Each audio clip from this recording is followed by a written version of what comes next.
Hi, welcome back to my channel. I am Angelique Nichelle. How are you doing? Today, we are doing a book talk over the Selection series. Selection series book talk. Now, what is the Selection? You might be asking, because I don't really think it's relevant anymore, if it ever was. It is a book series that was released in 2013. Yeah, and I read it about that time too. So, but I just now started the channel. I've never done the book talks. So, this is a book talk over all three of the Selection books, because really, truly, honestly, they should have just been one book. Maybe two. Like, really, look at how thick they are. They read super quick. So I really do think that the publishing industry is to blame for this being 3 books. I really truly do. Because The Hunger Games had YA publishing in a chokehold. They said trilogies, especially if it was any type of dystopia. I honestly think the dystopia elements might have been added as well, but I ate it up, you know? So what is the Selection? The Selection, first book in the series, is based off of our main character, America. Our main character, that's the protagonist, that's her name, America. Dealing with the like post-American monarchy that came up, like that's what she's living in. And they have a selection for the prince to see who's going to be the next queen. It's nationally televised. It's like The Bachelor, but for the queen. And America, there's a caste system now in Ilia, which is the made up post-revolutionary America, I guess. So there's a caste system, and America is a 5 in the caste system. That means she's the lowest ranking of all of the women that really stay past day 1. So, yeah, I think that's gonna be it for the non-spoilers, because I think I'm really about to get into the spoilers. Oh, she's a musician and a singer. That's what the 5th cast is. I didn't write out what all of the casts are, but most of them are quite boring, honestly. The only person in cast number 1 is the royal family. It goes down to 8s. And we deal mostly with 6s. That's really where our interaction stops with like people in the different casts. I think we meet one woman once who's from cast 8, right? And she was put there. So, but yeah, I think that's it for the non-spoilery section. So if you haven't read the book, you should read it. You really should. It's been out since 2013, so it's been out for a good second. It's been out for a good second. It has. So, yeah. Let's get on and talk about the characters. And this is the spoilers section, so I'm talking about all 3 of the books, not just the Selection. I'm talking about all 3 of them together, because really you should be reading them together.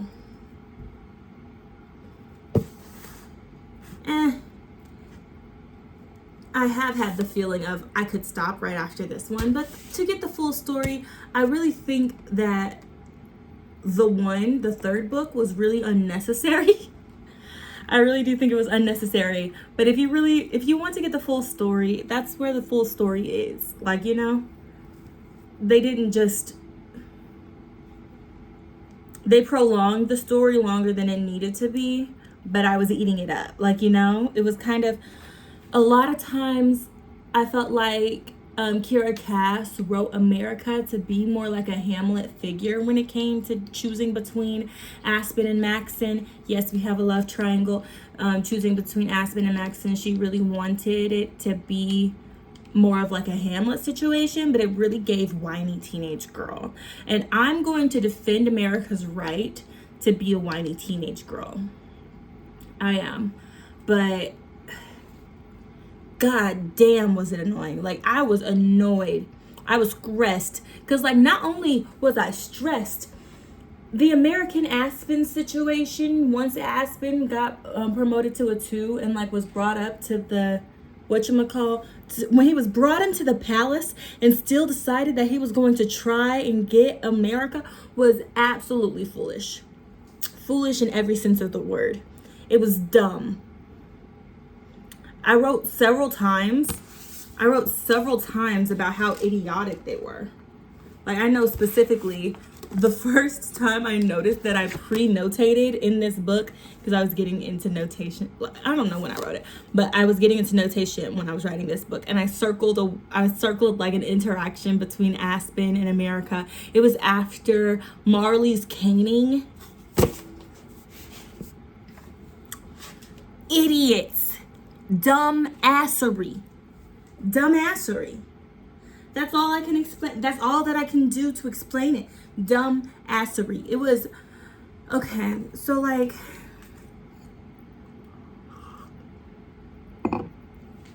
after Marley fumbled the bag. Actually, no. Marley didn't fumble the bag. You know who fumbled the bag? Aspen's dumbass fumbled the goddamn bag. Because you talking about America was fully prepared to marry your ass as a 6. Like, regardless of what her life experience was, she was ready to marry Aspen's ass when he was a 6 and she was a 5.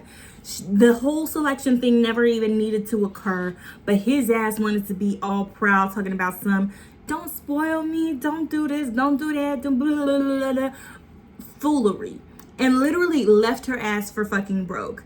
He said, get out of here, basically. Left her ass alone in that motherfucking treehouse. And so when my girl left, and when my girl leveled the fuck up, he wanted a piece again. And that's rude. I think that happens way too much. Motherfuckers don't be knowing a good thing when they fucking have it. Don't know a blessing when they fucking have it. Because even then and even now, America's a bad bitch who's going to marry a 2. She's a 3 who's gonna marry a 2. Like, she was a 5 when she was dealing with Aspen's dumbass the first time. She was a 5 when she was dealing with him the first time. But then the second time, she was a 3 who was going to marry a 2 or above. Like, let's not get it twisted. If she didn't end up marrying Maxon, she was going to marry a 2 and above.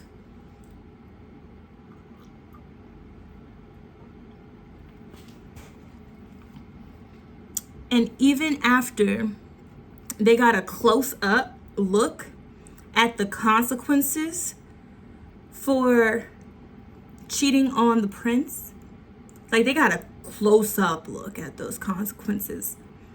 America is always showing her ass. And I love that for her.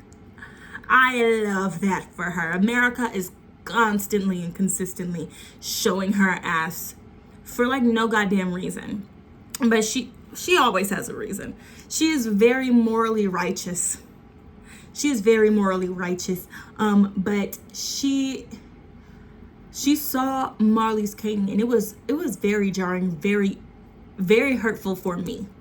Everybody was acting like it was a fucking funeral, and they should have, because it was pretty bad. But after seeing all of that, what was it, like, not 3 days later, they're out here sneaking around, doing meetups, kissing and shit. Tomfoolery. And by that point, America didn't even want Aspen's ass like that. She was lying to herself, saying that she wanted his ass. She was lying to herself, saying that she wanted Aspen's ass for so fucking long. Until she, like, finally got with her sister in the third book. Talking about I don't know, I just still want Aspen to be an option. She still wanted Aspen to be a fucking option. She didn't want to fuck. She didn't want Aspen. She didn't want Aspen. She wanted Aspen to be on her heels, on her side, whenever she did anything. And honestly, Aspen, it wasn't going no well. Like, and Aspen got some sense, some wits about him and started looking around at the other girlies. I'm so glad. I'm so happy he ended up with Lucy. Like, honestly, truly, I'm so happy. I peeped it, but like, honestly, truly, every time it just kind of flung over my head. I kind of peeped it when Anne and Lucy were having those arguments, and when Anne later brought up the fact that she wanted to marry Officer Ledger. I kind of knew that. I picked it up this time, but how many times have I read these books, right? Like, I've owned these books since like 2015. So, but Lucy is honestly the sweetest of her maids, and I have a soft spot for anybody named Lucy because Lucy was like my favorite childhood teddy bear's name. But yeah, point being, both America and Aspen were wrong as hell and reckless as fuck. Moving on. Marley was so sweet, and she was just down bad for her guard. She wanted him to make her better off. Can't blame her. I can't blame her. You know who else doesn't blame her? Maxon. You know who else doesn't blame her? America. America doesn't blame her because America was doing the same fucking thing even though she was obviously in love with Maxon. Marley was not in love with Maxon by any stretch of the imagination. And so considering that America was in love with Maxon and knew the consequences and was still fucking around with Aspen, and Marley wasn't even trying to fuck around with Maxon like that and found love in the palace. And she was also just so happy for her bestie. She just said, go bestie. Do you, right? Marley was amazing. Chris, I wrote down for Chris, quote, "You slimy, conniving, evil bitch." And then I striked it out because Chris doesn't deserve that title. I think I was trying to give Chris the smoke that Celeste really earned. I was giving Chris the smoke that Celeste earned because Celeste didn't deserve to go out like that. Honestly. Either way, even if Celeste needed to die at the end of the day for all of the dumb, crazy ass, nasty ass, vile ass shit that she did during this election, even if it was like, oh, Celeste needs to die at the end, it didn't need to be like that. Honestly, there was no reason. I feel like the entire book of the one was a character arc for Celeste, for like us to really truly forgive Celeste, just for her to be taken out. Like, you know, she had that whole redemptive arc just to get taken out so quickly. Was she did we need to be making eye contact with her when they showed up?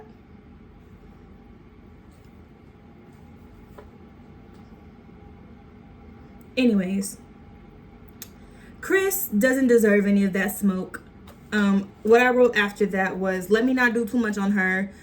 She was literally the second best option for queen that we could have hoped for. She literally was, because I was really over here wondering who the Northern rebels wanted to marry Maxon. Like, I was really out here I was really wondering that. And to come back and find out that it wasn't Celeste or Elise really hurt, like really made me feel good. It made me feel secure that at least at least the country is going to be in good hands by the end of this. That's how I felt at the end, when we figured out that Chris was the person that they wanted. It really made me feel better about like the entire state of Ilya towards the end of the books. So yeah, I really don't have any smoke towards her. I don't have any smoke towards any of the girls. Even my raging hatred for Celeste had burned down. I don't understand why Celeste needed to be in the selection for as long as she was. I don't understand why Maxon didn't send her home sooner. I don't understand it. I don't get it. Like, what did he see in her?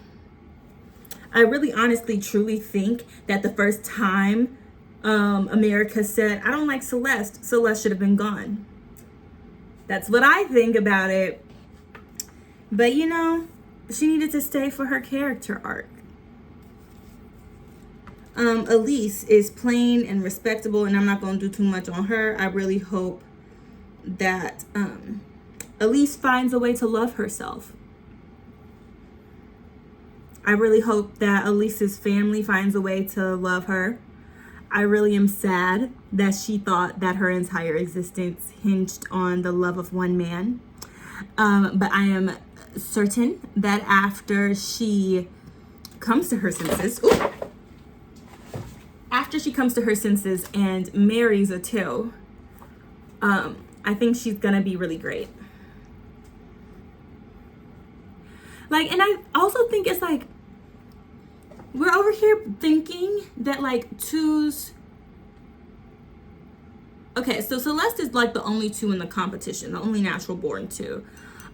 But twos are like, they seem pretty easy to come by. Especially like if you're in the palace. They seem pretty freaking easy to come by. The fact that Aspen is a two should tell you. All soldiers are twos. So it really, pick them out of a lineup. There's enough of them to go around, baby. I know you're not going to have a one, but I promise you we can find you a two. I promise you, if that's really what you want, if that's really what you need, I promise you. If being a three isn't enough for you, we can find you a two. I promise. Like, you talked about Aspen. Maxon.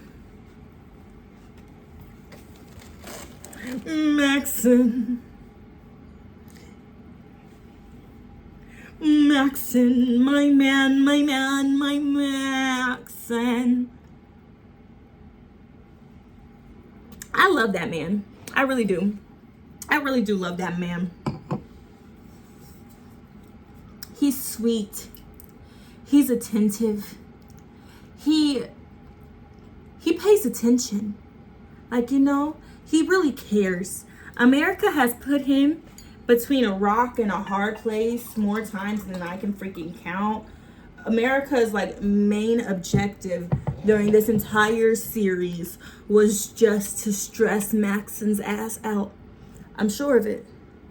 I'm sure that was her main concern. That's mainly what she was trying to do, was stress Maxon out at every single turn. And she was succeeding.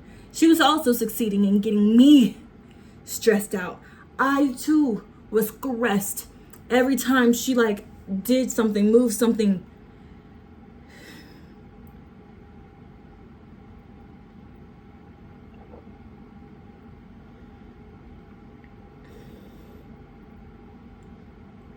America was just so stupid. So often. Like maybe if she wasn't so stupid so often, I would feel better about it. But she was so consistently stupid with the choices that she made. Now, I will say that the type of wicked smile that came up in my spirit this time around when I realized what angle she was going to make, like when they had their presentation for their philanthropy project, when they had their presentation on the report about their philanthropy project, and I realized what she was going to do just because Maxon pissed her off just a little too much?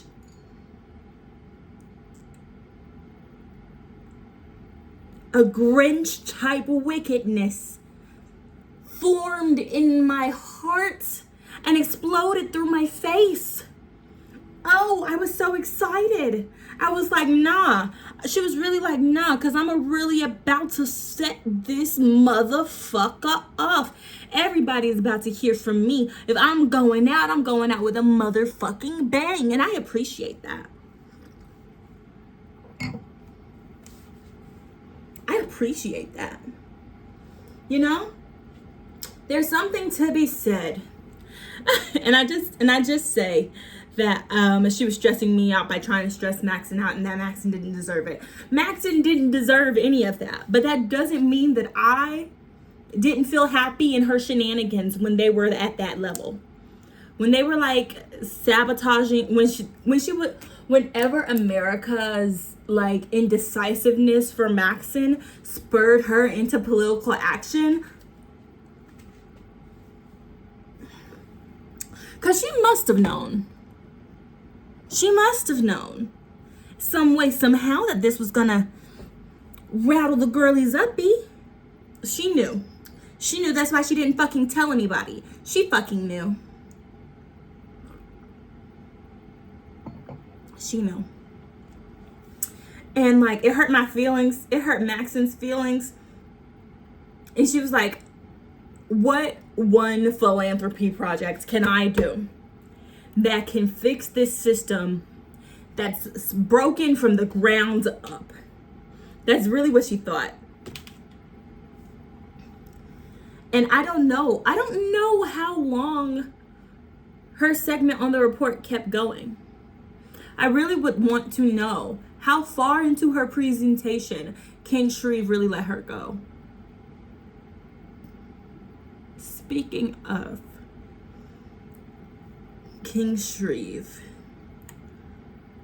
I despise him.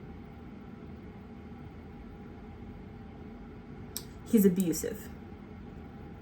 He's controlling. He's rude. He's stubborn. He doesn't listen. He thinks that he doesn't have to listen to anybody about anything. And you know what? He probably doesn't, because he's like the most powerful person in the kingdom.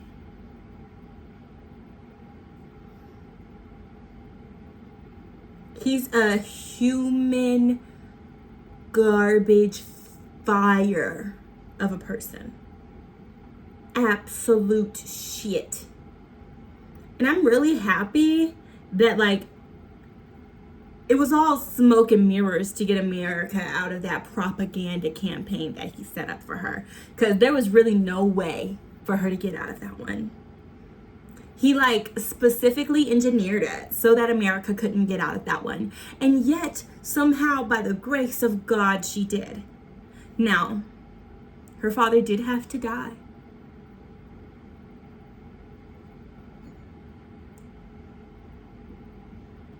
Sorrows, prayers, you know. And and that sounds like I'm trivializing America's father dying. I'm not. I really do. My heart was aching. But this is like the third time I read this series, so it was neither surprising or really heart-wrenching for me. Right? It was a means to an end, and it was awfully convenient timing. That's all I'm gonna say. So all I'm saying is that the timing was convenient. You can't force her to do propaganda campaigns when she is at home mourning with her family. She got 4 days. And in that time, I don't know what magic Maxon did. I think Maxon was just overcome with so much obvious emotion at America's absence that everybody just had to capitulate to his whims. And it was very obvious that, like, you know, she came home to a hero's welcome. Hero's welcome. Everybody was excited. Everybody was excited.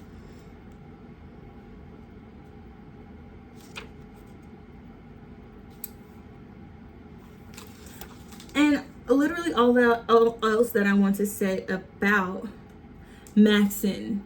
It's just about his father's abuse. And I don't know if I want to talk about that. We're already at 24 minutes. I don't think I want to talk about that. But I will say that it got to the point where Aspen, like until like midway through the Elite, I really thought that Aspen was the problem. But no. I really thought that Aspen was the problem in the situation between America and Aspen. But no. America was the problem. Da da da da da da da da da da ba. America was the problem. She was a flip-flopping ass bitch. Fan me off, watch my wrist go quick. I want to slap her across the face, basically.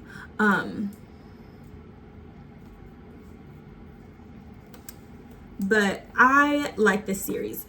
I should rate it. This is my first book talk, and I don't know if I'm gonna edit it. I don't think I'm gonna edit this, so I think you guys are just gonna get what you get, and you're not gonna throw a fit. But if I have to rate this series, let's put the book on the front, but that we need it in front. If I had to rate this series, I would give this series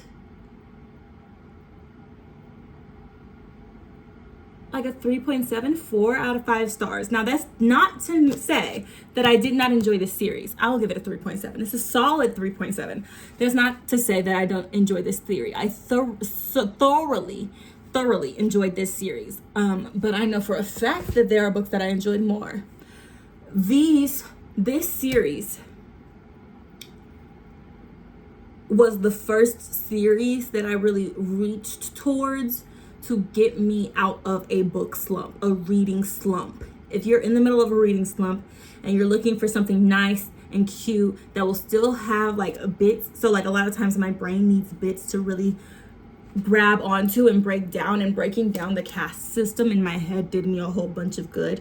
And also like the history of Ilya allowed my brain to break things apart and apply it to my life and like see things in a different lens that I really need from reading. That's what I get from reading. That's like the most valuable part that I get from reading, being able to break down the story and see what and where it applies to my life and my current existence. This is really good for that in a it's nowhere near a heavy-handed way. I actually think that several times the dystopian allegory is quite shallow. Like, I don't even know if anybody except me would consider this a dystopian series. Yes, there is revolting. Yes, there is rebels. Yes, there is like, there's no revolution though. You know, there's a rebellion. There's no revolution. There's violence, but for the most part, we're separated from that violence until it's up in our face. Nothing gory. I don't like gore. I don't like gore. I don't like descriptions of gore. I don't like feeling icky. This doesn't make me feel icky. It makes me feel glamorous. It makes me carry myself taller and walk like I'm a princess, because it really proves that anybody from any caste, with stipulations, let's not get crazy. America's a 5. She's not a 6 or lower. But it really proves that just a cute little artist girl who likes to sing can really be a good and strong princess and queen. That really is what this series proves. And I appreciate it. I love it. But still, I'm a harsh critic. So 3.7 stars. All right, I'll see you later. Thank you for listening to me ramble. If you've made it this far, please leave a comment, like, and subscribe. No, but really, for real, if you made it this far, leave a comment about like if you've read this series, if you plan to read this series, and if you've read this series, what do you think about American Aspen? Were you as frustrated as I am? Because I'm hella frustrated. But yeah, let me know. And thanks for watching. See you later. Bye.